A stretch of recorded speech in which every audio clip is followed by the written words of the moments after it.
नमस्कार प्रिय दर्शक बंधु वास्तुवाणी ओडिया चैनल को आपण को पुणी थे स्वागत जनाऊँगी। दर्शक बंधु अनेक कारण पाई माँ लक्ष्मी आम ठारू दूरेई जाइथांती। दारिद्र्य भितरे आमे जीवन सारा हंतसंत होगाकू पड़ता है।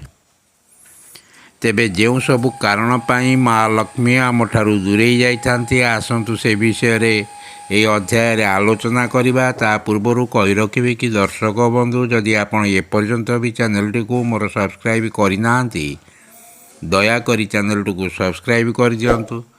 पाखे थिबा बेल आइकन को क्लिक कर दियंतु। फल मु अपलोड करथिबा समस्त शिक्षणीय वीडियोर नोटिफिकेशन आपण सर्वप्रथमे पाई परिबे एवं वीडियोटी भल लागिले लाइक शेयर कमेंट निश्चय करिवे।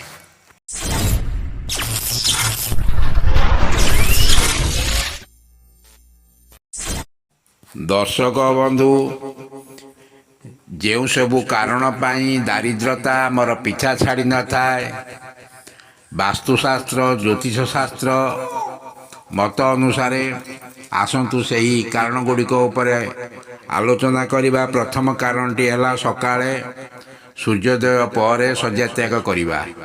आजिकाली लोक माने बहु डेरी रे शोउछंती एवं सकाळे बहुत डेरी रे उठिबा एक अभ्यास रे परिणत होइगाणी। यह ही आमर प्रथम एवं मुख्य कारण। दारिद्रता आमर पीछा न छाड़बार यह ही मुख्य कारण। तेणु सर्वदा सकाळे ब्राह्म मुहूर्त अर्थात 5टा ରୁ 6ଟା मध्य शଯ୍ୟା त्याग करिबा उचित। नंबर 2 रे आसंतु जानिबा आपण घर जो सफा जो झाड़ू द्वारा करुँच से झाड़ू को एणे तेणे न फोपाड़ी बा एणे तेणे न थोई एभली गोटे स्थान रे गुप्त स्थान रे रखंतु जोठारे अन्य कौनसी व्यक्तिर दृष्टि पड़ो ना। कारण झाड़ू हूँ माँ लक्ष्मी प्रतीक। तेणु झाड़ू को सर्वदा एक निवृत्त बा गुप्त स्थान रे रखंतु। घर सफा करिबा परे झाड़ू को जेपरी कहार दृष्टि न पड़े। तृतीय आसंतु जानिबा घरे सर्वदा स्त्री लोक माने बड़ पार्टी चिल्ले करी कथा कहवा ही तृतीय कारण।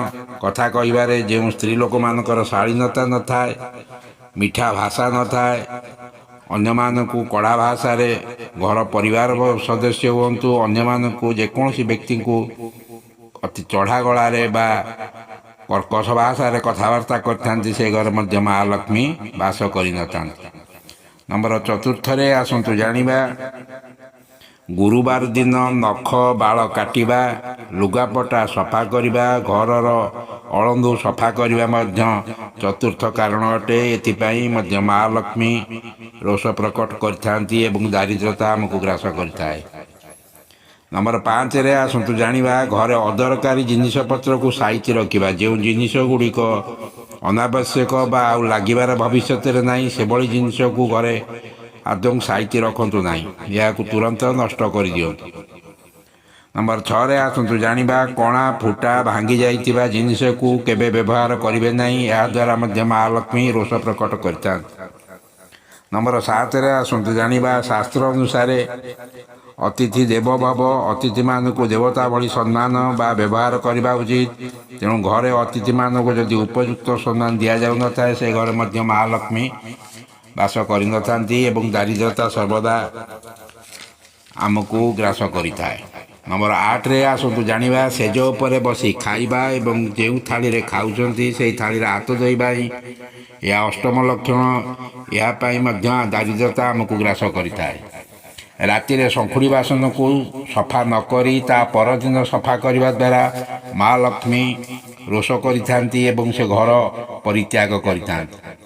नंबर 10 रे आसंतु जानिबा घरे गुरु गुरुजन मान को जदि उपयुक्त सम्मान दि जाऊ न थाए तेबे से घर मध्य महालक्ष्मी वास करि न थांती।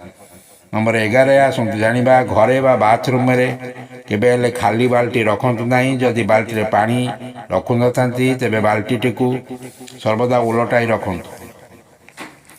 नंबर 12 रे आसंतु जानिबा गाले रे हाथ दे बसिबा मध्य यह गोटे लक्षण।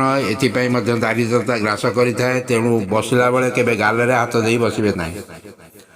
ନମ୍ବର 13ରେ ଆସନ୍ତୁ ଜାଣିବା ଯେଉଁ ଘରେ ମହିଳାମାନଙ୍କୁ ଉପଯୁକ୍ତ ସମ୍ମାନ ମିଳେ ନାହିଁ ସେ ଘରେ ମହାଲକ୍ଷ୍ମୀ ବାସ କରନ୍ତି ନାହିଁ। ନମ୍ବର 14ରେ ଆସନ୍ତୁ ଜାଣିବା ଯେଉଁ ଘରେ ଟ୍ୟାପରୁ ବା ଯେଉଁ ପାଣି ଟ୍ୟାପରୁ ଯଦି ଟପ୍ ଟପ୍ ପାଣି ଝରୁଥିଲେ ମଧ୍ୟ ଏଥିରେ ଆର୍ଥିକ ସମସ୍ୟା ଲାଗି ରହିଥାଏ ଏବଂ ଋଣ କରଜରେ ବ୍ୟକ୍ତି ବୁଡ଼ିଥାନ୍ତି। ତେଣୁ ତାହାକୁ ତୁରନ୍ତ ମରାମତି କରିଦେବା ଉଚିତ। ତେଣୁ ଏହା ହିଁ 14 ନମ୍ବର କାରଣ। ଏଥିପାଇଁ ମଧ୍ୟ ଘରେ ଦାରିଦ୍ରତା ଗ୍ରାସ କରିଥାଏ। ନମ୍ବର 15ରେ ଆସନ୍ତୁ ଜାଣିବା ଯେଉଁ ଘରେ ସନ୍ଧ୍ୟା ଦୀପ ଦିଆଯାଉନଥାଏ ସେ ଘରେ ମଧ୍ୟ ମହାଲକ୍ଷ୍ମୀ ରୋଷ ପ୍ରକଟ କରିଥାନ୍ତି। ନମ୍ବର 16ରେ ଆସନ୍ତୁ ଜାଣିବା ଖାଉଥିବା ବ୍ୟକ୍ତିକୁ କେବେ ହେଲେ ହାତରେ ଲୁଣ ଦେବା ଉଚିତ ନୁହେଁ। କୌଣସି ଚାମଚ ବା କୌଣସି ପାତ୍ର ବା ଯେକୌଣସି ଜିନିଷରେ ଦେବେ, କିନ୍ତୁ ହାତରେ କେବେ କାହାରିକୁ ଲୁଣ ଦେବେ ନାହିଁ। ନମ୍ବର 17ରେ ଆସନ୍ତୁ ଜାଣିବା ଅଚଳ ଘଣ୍ଟାକୁ କେବେ ଘରେ ସାଇତି ରଖିବା ଦ୍ୱାରା ମହାଲକ୍ଷ୍ମୀ ରୋଷ ପ୍ରକଟ କରିଥାନ୍ତି ଏବଂ ଏଥିପାଇଁ ଘରେ ଦାରିଦ୍ରତା ଗ୍ରାସ କରିଥାଏ। ନମ୍ବର 18ରେ ଆସନ୍ତୁ ଜାଣିବା ଯେଉଁ ଘର ଦ୍ୱାର ସର୍ବଦା ଅପରିଷ୍କାର ରହିଥାଏ ସେଠାରେ ମହାଲକ୍ଷ୍ମୀ କେବେ ହେଲେ ବାସ କରନ୍ତି ନାହିଁ। ନମ୍ବର 19ରେ ଆସନ୍ତୁ ଜାଣିବା ମଇଳା ବସ୍ତ୍ର ଯଦି ପରିଧାନ କରୁଥାନ୍ତି ଏହା ମଧ୍ୟ ଏକ ଅଶୁଭ ଲକ୍ଷଣ ଏବଂ ମଇଳା ବସ୍ତ୍ର ପରିଧାନ କଲେ ମହାଲକ୍ଷ୍ମୀ ରୋଷ ପ୍ରକଟ କରିଥାନ୍ତି। 20ରେ ହେଲା ଘରେ ଆପଣ ଯେଉଁ ସେଜରେ ଶୋଉଛନ୍ତି ସେ ସେଜକୁ କେବେ ଅସଜଡ଼ା ଅବସ୍ଥାରେ ରଖନ୍ତୁ ନାହିଁ। ଏହାଦ୍ୱାରା ମଧ୍ୟ ଦାରିଦ୍ରତା ଗ୍ରାସ କରିଥାଏ ଏବଂ ଗ୍ରହମାନେ ମଧ୍ୟ ଆପଣଙ୍କୁ ବିଭିନ୍ନ ପ୍ରକାର ଅସୁବିଧାରେ ପକାଇଥାନ୍ତି। ଗ୍ରହମାନଙ୍କର ଅଶୁଭ ଦୃଷ୍ଟି ଏହାଦ୍ୱାରା ପଡ଼ିଥାଏ। ଘରେ ଯଦି ଅନବରତ କଳି ଝଗଡ଼ା ଲାଗି ରହୁଥିଲେ ସେ ଘରେ ମହାଲକ୍ଷ୍ମୀ ବାସ କରନ୍ତି ନାହିଁ। ପ୍ରତିଦିନ ଯେଉଁ ଘରେ ସଦସ୍ୟମାନେ ଦାନ୍ତ ଘଷନ୍ତି ନାହିଁ ଏବଂ ପ୍ରତିଦିନ ଗାଧାନ୍ତି ନାହିଁ ସେଭଳି ଘରେ ମହାଲକ୍ଷ୍ମୀ ରୋଷ ପ୍ରକଟ କରିଥାନ୍ତି ଏବଂ ସେ ଘର ପରିତ୍ୟାଗ କରିଥାନ୍ତି।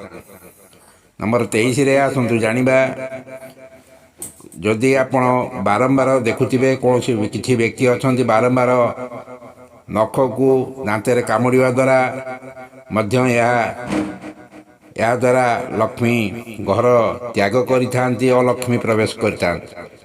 ନମ୍ବର 24ରେ ଆସନ୍ତୁ ଜାଣିବା ପିନ୍ଧୁଥିବା ଚପଲକୁ ଯଦି ଏଣେ ତେଣେ ଅସଜଡ଼ା ଅବସ୍ଥାରେ ରଖୁଥାନ୍ତି ଏହାଦ୍ୱାରା ମହାଲକ୍ଷ୍ମୀ ରୋଷ ପ୍ରକଟ କରିଥାନ୍ତି।